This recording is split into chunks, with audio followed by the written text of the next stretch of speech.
앞에 화면에 보시는 것과 같이 오늘 벚꽃이 정말 절정에 달했습니다. 우리 등마루가 있는 곳은 벚꽃을 세 군데에서 볼 수가 있습니다. 첫 번째, 여의도에 가시면 벚꽃길이 유명하죠. 제가 처음 부임해 왔을 때 지금은 주님 품에 안긴 장로님이신데 부부께서 저희들을 그곳에 이렇게 이끌고 가셔서 벚꽃을 보여주셨어요. 잊을 수 없는 아름다움이었습니다. 두 번째, 우리 등마루가 가까이 있는 곳에 안양천에 가시면 또 벚꽃이 아름답게 피어 있습니다. 근데 우리 교회에서 제일 가까운 벚꽃이 있습니다. 어딜까요? 바로 롯데캐슬 옆에 여기 가시면 오늘 점심 먹고 걸어보실 수 있습니다. 거기에 가서도 벚꽃이 아름다운데 정말 아름다운 벚꽃은 어디에 있다고요? 이렇게 모르는 척 하세요. 내 옆에 있잖아요. 지금 옆에 벚꽃이 아름답게 폈는데 그렇게 눈치를 못 채시고 큰일입니다. 그러니까 우리 같이 우리 이 4월 첫 주에 앞뒤 좌우에 계신 분들에게 봄꽃의 아름다움으로 우리의 삶을 채우시는 하나님의 은혜를 생각하면서 좀 인사를 하면 좋겠습니다. 우리 이렇게 인사하시죠. 주님께서 아름답게 하실 줄 믿습니다. 같이 인사하시죠. 주님께서 아름답게 하실 줄 믿습니다. 이렇게 한번 옆에 한 번 더 이야기했어요. 지금보다 더 아름다워지면 어떻게 하실까요? 한번 인사해 주시죠. 지금보다 아름다워지면 어떻게 하실래요? 네, 큰일 납니다. 지금보다. 네, 어쨌든 하나님의 그 아름다움을 기대합니다. 주님께서 우리의 인생과 삶을 이 4월의 봄꽃과 같이 아름답고 향기롭게 만들어 가실 줄 믿습니다. 할렐루야. 이 믿음이 있어야 우리가 주님의 꽃이 되는 줄 믿습니다. 이렇게 이 봄꽃으로 향기롭고 아름다운 계절에 읽은 오늘 본문 말씀은 이 요한복음 전체에서 사실은 위치적으로 굉장히 중요한 말씀입니다. 여러분들 요한복음이 몇 장까지 있습니까? 벚꽃 이야기하다가 다 까먹으셨죠? 요한복음 몇 장까지 있습니까? 원래 그런 거 몰랐어요 라고 하시는 분이 계시는 거. 몇 장까지? 21장까지. 그래서 요한복음 21장까지인데 사실은 이 요한복음의 결론이 어딜까요? 21장일까요? 아닐까요? 제가 21장이면 이런 질문을 안 드리겠죠. 사실상 요한복음의 전체 결론이 바로 오늘 함께 읽으신 요한복음 20장 19절에서 31절 말씀입니다. 그러면 사도 베드로를 예수님께서 찾아가서 세 번이나 내가 나를 사랑하느냐, 내가 나를 사랑하느냐 물으셨던 그 감동적인 요한복음 21장은 어떤 부분이 될까요? 요한복음 21장이 우리 모든 성도님들에게 참 중요하고 은혜가 되는 말씀이기는 하지만 사실은 요한복음에서는 21장은 에필로그, 곧 부록, 이 덧붙여진 말씀. 이 요한복음과 함께 굉장히 중요한 부분이지만 에필로그, 마감하는 뒤의 부분입니다. 다시 강조하여 말씀드리지만 요한복음의 마지막 결론과 클라이막스는 오늘 읽으신 요한복음 20장 19절에서 31절의 말씀입니다. 여러분들 이 본문 속에 누가 등장을 하고 있습니까? 요한복음의 마지막 클라이막스에 누가 등장합니까? 우리 성도님들이 별로 관심을 가지지 않는 칼 말고 누가 등장합니까? 도마가 등장을 합니다.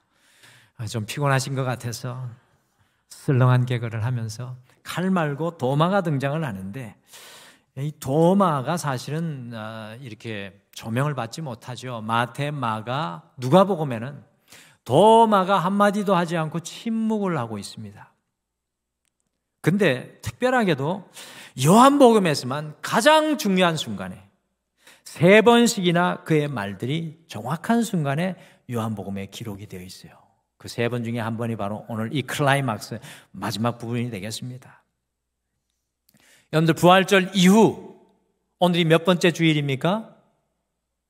첫 번째 주일, 두 번째 주일이라는 분은 큰일 납니다. 부활절 주일 다음에 오늘 첫 번째 주일입니다. 근데 오늘을 무슨 주일이라고 부를까요? 주보를 보신 분은 그냥 가만히 계시고 안 보신 분만 혹시 아는 분 계십니까? 오늘은 무슨 주일일까요? 눈치가 빠른 분은 금방 이야기를 할 텐데 우리 교회 성도님들은 늘 순진하셔서 네, 뭡니까? 오늘 무슨 주일일까요? 칼 말고 도마주일.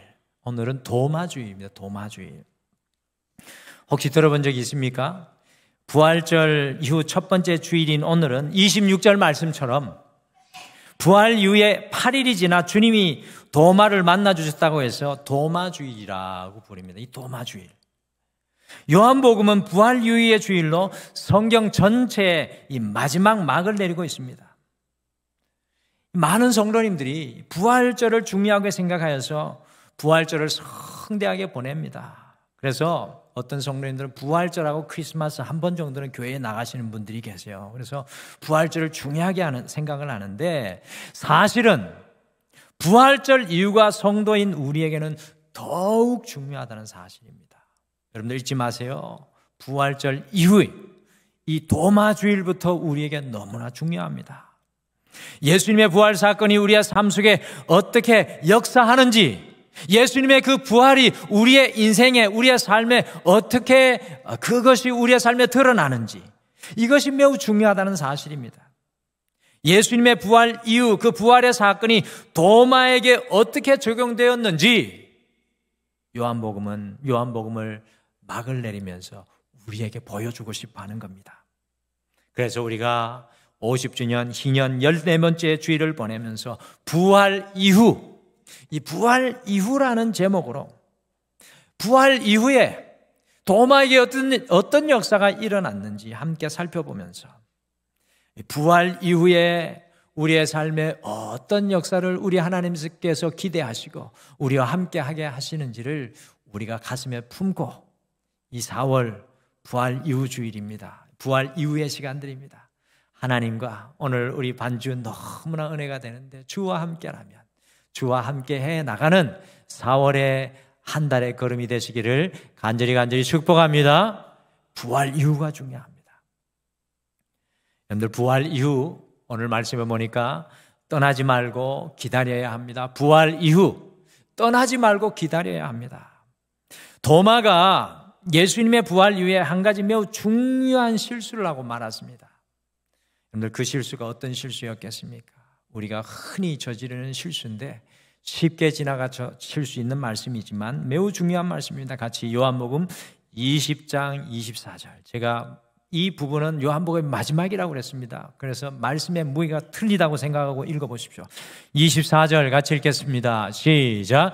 12제자 중에 하나로서 디두모라 불리는 도마는 예수께서 오셨을 때에 함께 있지 아니한지라. 빨간 걸로 표시된 걸 보십시오. 도마는 예수께서 오셨을 때에 함께 있지 아니한지라. 여러분들 어떠한 이유인지는 알 수 없지만 제자들이 예수님의 부활 이후에 첫날에 함께 모여 있었을 때 그 자리에 도마가 함께 있지 않았습니다. 아마도 도마는 3년간이나 함께 동고동락하셨던 예수님께서 십자가에 달려 죽으셨던 것을 보고 다른 어떤 제자들보다 마음의 상실감과 좌절이 크실 수 있을 것도 같습니다. 그래서 제자들과 함께 있을 수도 없었고 그 자리에 그들의 얼굴조차 마주할 수도 없었을 수 있을 것 같습니다. 그래서 제자들과 함께 하였던 그 자리를 회피하고 떠나고 말았습니다. 다른 이유가 있는지도 알 수 없습니다.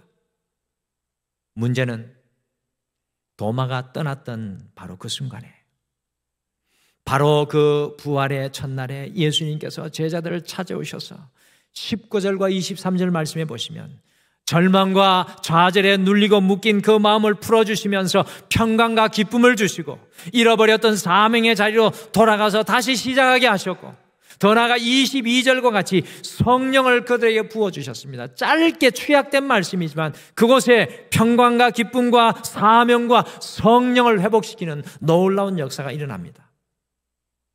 도마가 부활 이후에 은혜의 자리를 떠나고 함께 기다리지 못했을 때 예수님이 오시고 말았습니다. 예수님이 주시는 평강과 기쁨을 누릴 수가 없었고요. 주님의 사명을 받지 못했으며 마지막에는 성령 충만도 도마는 놓치고 말았습니다. 그래서 결국에 도마는 다른 제자들과 달리 혼자 회의에 빠질 수밖에 없었던 것입니다. 예전에 신앙으로 아주 경건하였던 청교도인들, 여러분들 신앙의 자유를 위해서 목숨도 마다하지 않고 여행했던 청교인들은요, 어떠한 예배도 빠지지 않고 모든 예배에 다 참석했다고 합니다. 그래서 예배가 있는 자리에는 청교도인들은 지속적으로 그 예배 자리에 참석을 했습니다. 그래서 그 모습을 본 사람들이 청교도 신앙인들에게 물었습니다. 왜 그렇게 모임에 한 번도 빠지지 않습니까? 그러자 청교도 형제자매들이 다음과 같이 고백하며 대답을 했습니다. 주님께서 언제 우리에게 놀라운 역사를 행하실지 모르기 때문입니다. 그때 나는 그 자리에서 빠지지 않기를 원합니다. 할렐루야. 여러분들, 우리의 믿음이, 이와 같은 믿음이 우리에게 있었으면 좋겠습니다. 그들은 주님과 함께하는 그 은혜의 자리를 끝까지 사수하면서 지켜냈던 것입니다. 요즘에 직장 생활 하시는 분들이 커피 마실 때 이렇게 모여가지고 커피를 마시는데 이분들이 화장실을 못 간다고 합니다. 그래서 커피를 마시면서 화장실을 가고 싶어도 화장실을 못 가는데 그 이유가 내가 자리를 비운 사이에 내 흉을 볼까 봐 커피를 마시며 그 자리를 떠날 수 없다는 우스갯소리가 있는데 그거와 반대입니다. 하나님의 은혜가 있기 때문에 그 은혜를 찾기를 소원하는 마음으로 그 자리를 지켜냈던 것입니다. 주님의 부활 이후에 성도인 우리가 해야 하는 것이 바로 은혜의 자리를 떠나지 말고 함께 부활하신 그 주님을 기다려야 되는 줄 믿습니다. 그런데 부활 이후에 우리의 신앙의 모습이 이런 모습이 되어야 합니다. 부활보다 더 중요한 것은 부활하신 주님을 내 인생에서 만나는 것이 너무나 중요하다는 사실입니다. 도마가 부활하신 주님을 만나지 못하니 예수님과 도마는 평행선상입니다. 상관없는 인생입니다. 부활절보다 더 중요한 것은 부활하신 주님을 내 인생의 현장에서 만나는 것입니다. 도마는 부활 이후에 이것을 놓치고 말았던 것입니다.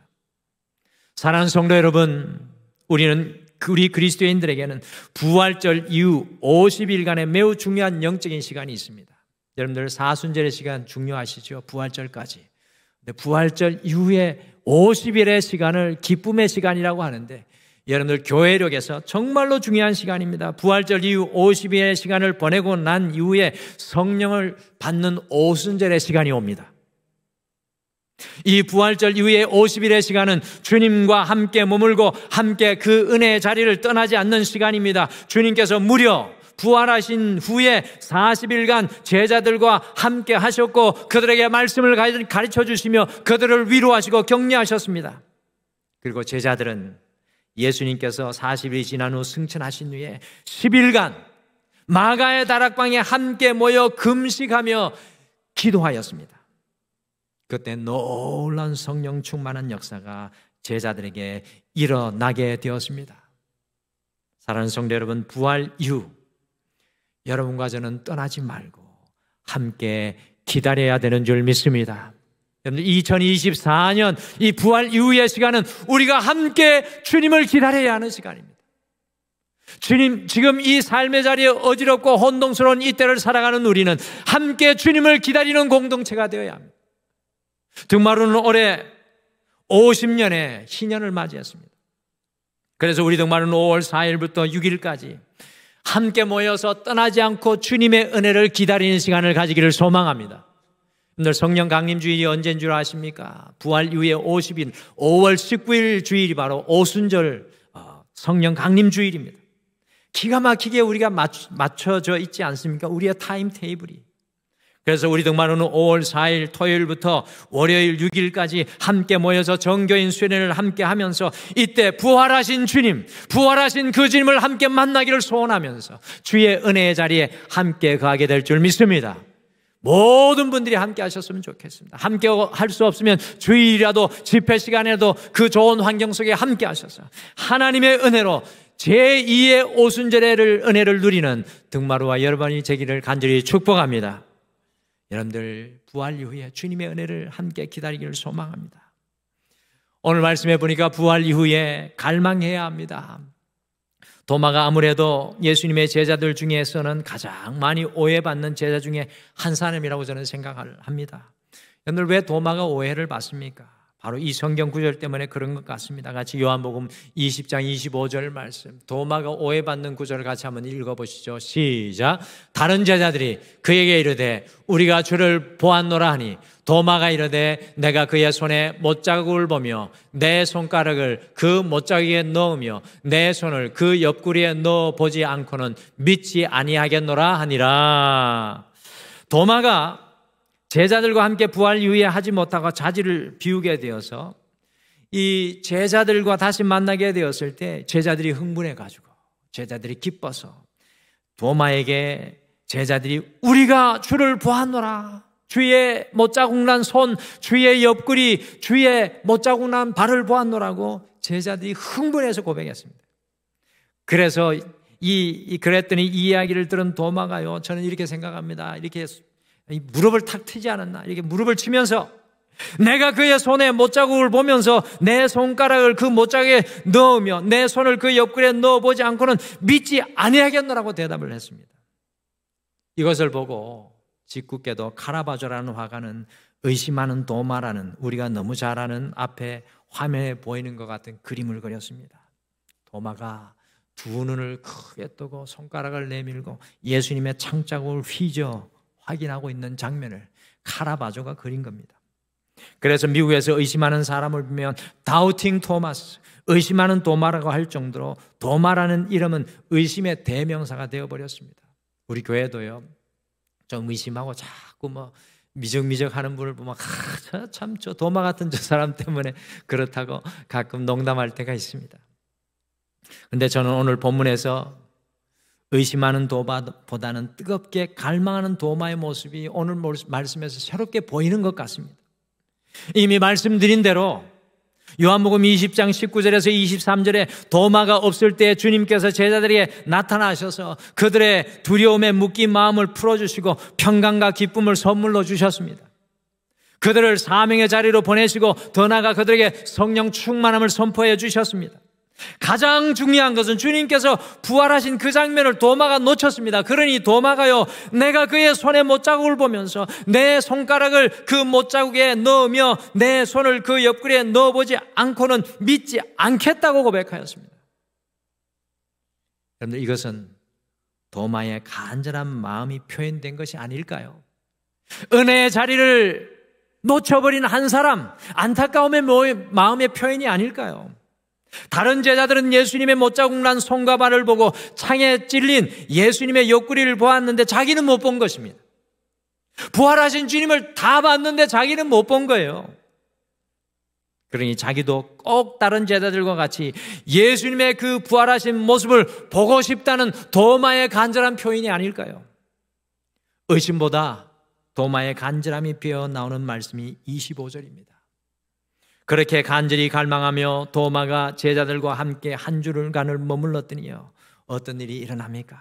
실제로 똑같이 예수님께서 제자들 찾아와서 두서 온데간데 없고 평강이 있을지어다고 하고는 도마에게 가서 그 손과 발과 옆구리를 보여주시는 역사가 일어났습니다.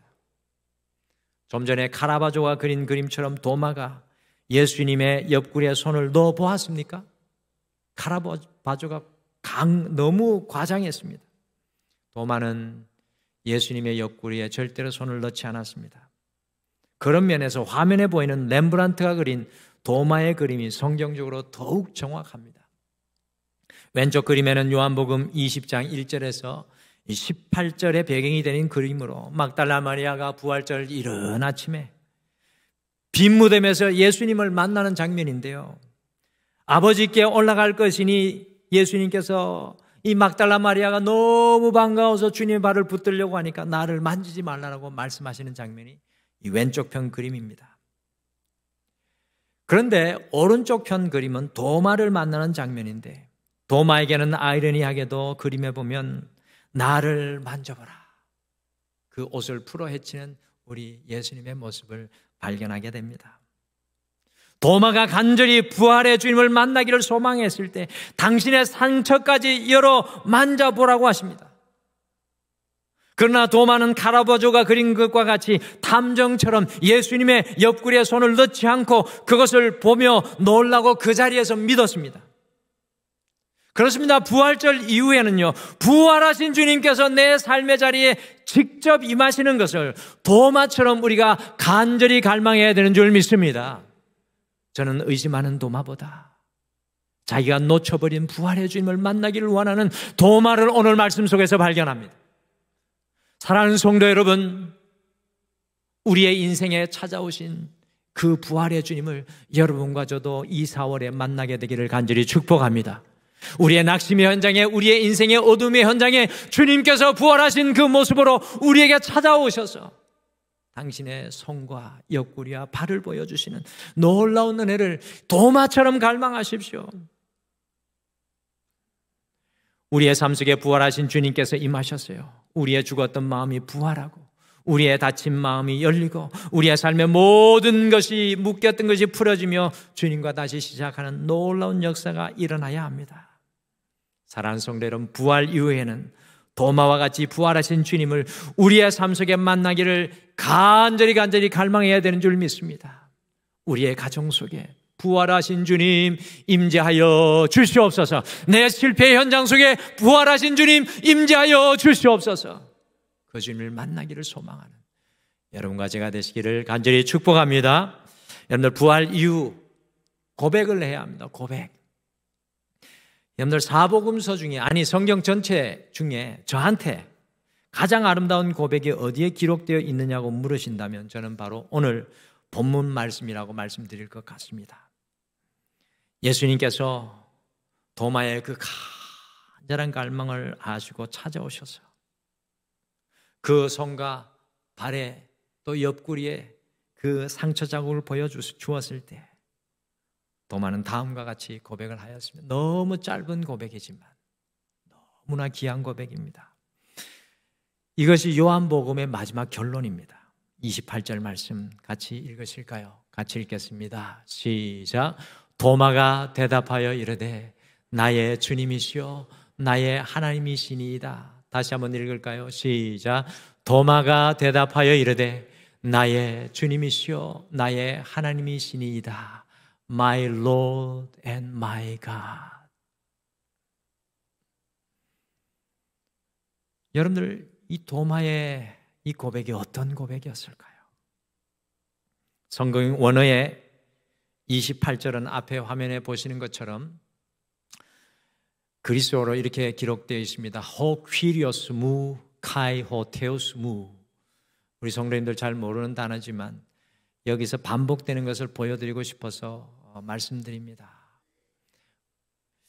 나의 주님, 나의 하나님이라는 말을 도마가 이와 같이 간단하게 고백을 하고 있는데 사실 무라는 말, 빨갛게 표현된 그 무라는 말을 2번 강하게 도마가 반복을 하고 있습니다. 사실 한 번만 써도 충분한데 2번을 굳이 도마가 고백하고 있습니다.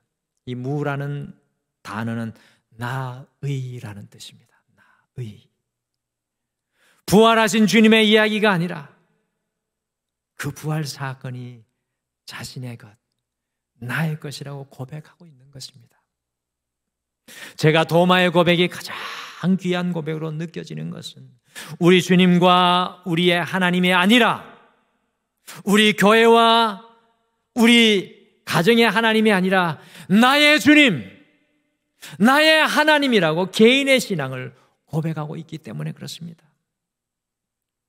사실 요한복음 마지막에서 이 도마의 고백을 요한복음을 읽는 모든 독자에게 보여주고 싶어 하는 것입니다. 주님을 나의 주님과 나의 하나님으로 고백하기를 권면하고 있습니다. 수많은 신앙인들이 믿음을 가지고 있지만 우리 하나님, 우리 주님으로만 고백합니다. 그러나 부활 이후에 우리의 고백이 달려져야 합니다. 내 삶의 현장에서 나의 주님, 나의 주님, 나의 하나님, 나의 하나님이 인생에서 진정으로 고백되어야 합니다. 부활 이후에는 우리 자신의 고백을 주님께 해야 합니다. 2024년 이 부활 이후 주님을 향한 우리 자신의 고백이 필요합니다. 어제의 고백이 아니라 작년의 고백이 아니라 지금 이 부활하신 주님 앞에 우리의 고백은 무엇입니까? 여러분들, 요한복음은 가장 늦게 쓰여진 복음서 중에 하나로서요, 로마의 박해가 가장 심각할 때 쓰여진 복음입니다. 그때 나의 주, 나의 하나님이라는 표현은 오직 로마 황제에게만 쓰여지는 명칭과 고백이었습니다. 도마는 이것을 자신의 전부를 걸고 부활하신 주님께 고백하고 있습니다. 여러분들, 이것을 들었던 초대교회, 로마 황제의 극심한 비팍 속에 있었던 초대교회 성도들의 마음은 어땠겠습니까? 도마가 나의 주, 나의 하나님이라고 고백했을 때 그들의 삶의 현장에서 그들이 받고 있는 그 핍박의 현장에서 이 고백은 어떤 언어로 들려졌을까요?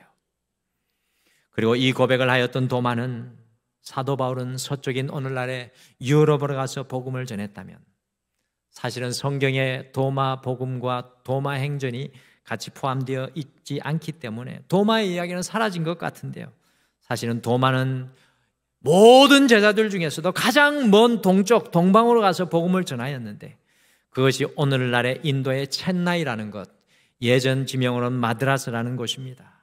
그곳에 가시면 인도의 첸나이에 가시면 화면과 같이 도마의 선교와 순교를 기념하는 성당이 있습니다. 이것은 포르투갈 사람들이 16세기에 지었던 성당이지만 다른 모든 제자들보다 가장 먼 곳인 이 인도에서 선교를 하다가 7개의 교회를 전승에 의하면 세웠다고 합니다.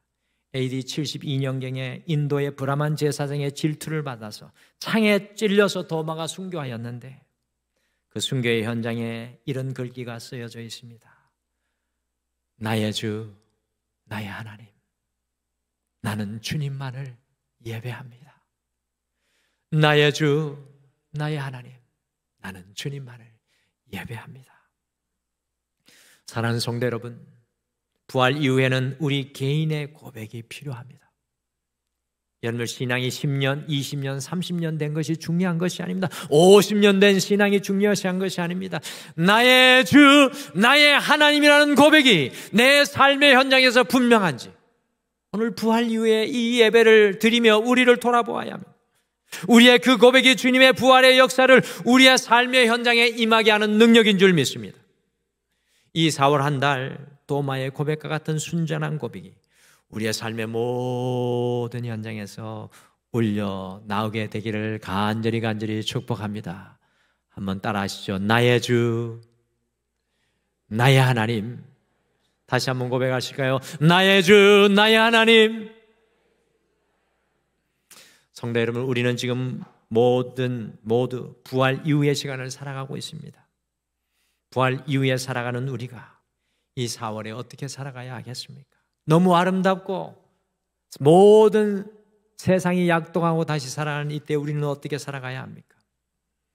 우리가 떠나지 말고 함께 기다리며 주의 은혜를 다시금 덧입어야 될 줄 믿습니다. 우리가 이 4월에 주님을, 부활하신 주님을 우리의 인생 속에 만나기를 갈망해야 되는 줄 믿습니다. 나의 주, 나의 하나님, 내 인생의 가장 어두움 속에서 그 고백을 올려드리며 우리의 고백으로 주님께 나아가야 될 줄 믿습니다. 할렐루야!